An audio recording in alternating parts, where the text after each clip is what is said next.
Até o Fabrício Bruno, cara. Os jogadores estão muito abaixo. Fora de forma, sem ritmo, muitos erros bizarros. Coisa de maluco. Eu acho que acima da parte física, Alan, que é uma coisa que realmente a gente está batendo muito já nessa tecla, por conta da questão das férias, do planejamento que foi muito errado por parte do Flamengo para esse início de temporada, eu acho que mais importante do que isso é destacar a quantidade de erros que o Flamengo vem cometendo. É uma sequência de erros que chega a cansar de ver o jogo. Sabe quando você não enxerga, parece uma luz no fim do túnel? No primeiro tempo, teve uma sequência de uns 4 passes errados em sequência, tanto do Flamengo quanto do Volta Redonda, o que acabou tornando a partida com um apelo muito negativo, principalmente na primeira etapa, né? É isso, Cleitinho. É que assim, a confiança acaba ficando abalada, porque a parte física deixa a desejar, aí o cara tenta a primeira, já não consegue, aí entra naquele ciclo vicioso ali, né, da desgraça, de que nada vai dar certo, de que o cara tá errando, aí o cara tenta, né, tocar mais curto, deixa de insistir em jogadas um pouco mais complexas e difíceis, e aí isso gera a mediocridade que a gente tem visto, principalmente no primeiro tempo. Foi um primeiro tempo muito abaixo, muito medíocre, né, frente à expectativa que a gente tem da equipe do Flamengo e a capacidade que a gente sabe que esses jogadores possuem. O que é importante ressaltar aqui é o seguinte, galera. Os jogadores não deixaram, né, de jogar do dia para a noite. Não se transformaram em perebas. Eu estou vendo muita gente aqui querendo se desfazer da maioria do elenco. Está na hora de renovar. Manda embora Everton Ribeiro, Felipe Luiz, Davi Luiz. Manda embora Gabigol, Pedro. Já ouvi barbaridade. O Arrascaeta não joga nada há muito tempo. O Arrascaeta também tem que ser negociado. Eu acho que a gente tem que ir um pouquinho de calma. A gente precisa entender que o momento não é positivo. A gente vem de 2 derrotas, né, em jogos importantes. A derrota para cima pela Supercopa do Brasil para o Palmeiras, ela, sim, acaba prejudicando e minando um pouco a confiança da equipe. Aí a gente entra no Mundial e passa por uma vergonha, um vexame absurdo, que foi a questão, né, de não chegarmos a uma final com o Real Madrid. Chegando a uma final, aí a conversa era outra, né? A questão da obrigatoriedade mudaria de lado. Mas a gente acabou sendo eliminado, né, na semifinal, e aquilo ali também tem um peso, acreditem, tem um peso sim. E muitos desses jogadores estão mal ainda fisicamente, estão abaixo. A gente precisa entender isso. A gente tem que aceitar? Não, a gente não tem que aceitar. Mas a gente tem que saber aonde direcionar a culpa disso. O time ainda está uma bagunça, está uma zona, a gente não vê ainda as melhorias do que o Vitor Pereira tem tentado implementar. Ok. Eu, Alan, posso ir contra a opinião de muitos e achar que é bem precoce isso, que é muito pouco tempo. Até porque os jogadores estão abaixo fisicamente. Eu acho que o canhão, o direcionamento deveria estar em cima da diretoria, que por si já vem de novo com história de estádio, né? Vem, né, com as velhas e boas cortinas de fumaça que eles sempre colocam para poder fazer com que a maioria dos torcedores evitem a cobrança, né? Desviam o foco. É sempre assim. Quando as coisas não acontecem, o Landim se esconde, vem papo de estádio, agora é a tal da SAF, que estão querendo implementar a todo custo no Flamengo, para poder angariar dinheiro, e nós nem sabemos para quê. Então, a falta de planejamento, ou melhor, o planejamento equivocado, com o aval do senhor Landim, do senhor Marco Braz, fez com que a gente esteja passando essas dificuldades no momento atual. Poderíamos muito bem ter voltado, né, antes, poderíamos ter preparador físico já, né, que é o português, que trabalhou com o Jorge Jesus, que colocou esses jogadores voando, poderia estar trabalhando já de forma antecipada para poder preparar a equipe fisicamente, para que, taticamente, o Vitor Pereira, assumindo no dia 2, ele pudesse já implementar a sua metodologia. É uma pena, mas a gente precisa saber aonde atacar ou aonde criticar. Não acho que a maioria desses jogadores, que sim, não estão entregando absolutamente nada, sejam de todo os culpados.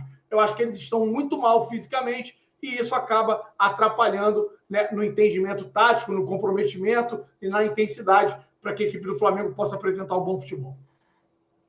Teve uma mensagem de um corintiano aqui que está acompanhando a gente, que vai até de encontro nisso que você está falando, Alan. Ele mandou o seguinte, o problema do VP, eu acho que pelo menos ele é corintiano, né? Ele falou, o problema do VP é que ele exagera muito nos exercícios físicos. Jogadores vão para campo mortos. Aqui no Corinthians, o Vitor Pereira acabou com Fagner, Guedes e Maicon, entre outros. Cara, assim, eu poderia até dar razão, mas eu vou ser bem sincero com você, cara. Eu acho que é totalmente o contrário. Não é o Vitor Pereira que destrói os jogadores, não. Eu acho que o Vitor Pereira está escancarando o quão fraca é a preparação dos jogadores brasileiros. Gente, é só a gente puxar na memória o time que a gente teve com o Jorge Jesus.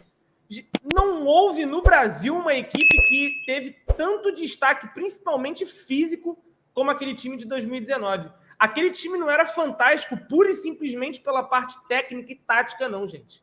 Aquele time era fantástico porque eles conseguiam marcar pressão o jogo inteiro. Os caras, quando assimilaram a forma de jogar, eles deitavam, eles se sobressaíam para cima dos adversários. Também na parte técnica, mas principalmente na física. Os caras corriam o jogo todo. Então, assim, por mais que você tenha opinião de que ele acabou com o Roger Guedes. Irmão, ele não acabou com o Roger Guedes, não, cara. Ele escancarou que o Roger Guedes não é um jogador, talvez, que muita gente esperava. Um jogador que vai conseguir jogar pelo lado de campo e ter que ficar correndo igual um maluco. Ele não vai. Não vai, irmão. Então, assim, não é que ele destruiu o Roger Guedes, o Fagner. Ele não destruiu ninguém, cara. Se fosse assim, o elenco todo estava todo acabado. Enquanto teve jogador que na mão dele jogou muito. Então, assim, eu acho que o assunto é muito além do que os treinos dele deixou os jogadores cansados. Eu lembro de uma entrevista que ele deu quando chegou no Corinthians, falando que era deplorável a questão física dos atletas do Corinthians. Irmão, o cara pegou o time massacrado, porra. Destruído fisicamente. E eu acredito que ele está fazendo a mesma coisa com o Flamengo. Ele só não deixou isso claro. De verdade, cara. De verdade. Eu acho o seguinte, Cleitinho. A gente hoje, principalmente nós, todos nós rubro-negros, a gente vem insistindo muito na questão de treinador europeu, né? Tem um ou outro ainda que reluta, que insiste, e até, porra, era totalmente favorável à manutenção do Dorival. Mas, assim, se a gente quer um treinador europeu, a gente tem que ter um entendimento claro de que a equipe que vai ter um treinador europeu à frente vai ter que ter um comprometimento tático. E qual foi o problema que eu entendi que aconteceu no Corinthians lá atrás? Tá? É que a maioria dos jogadores não estão dispostos a ter esse comprometimento tático. E para os europeus, ou você vai seguir a cartilha e vai ter a intensidade e o comprometimento, ou você vai estar fora dos planos.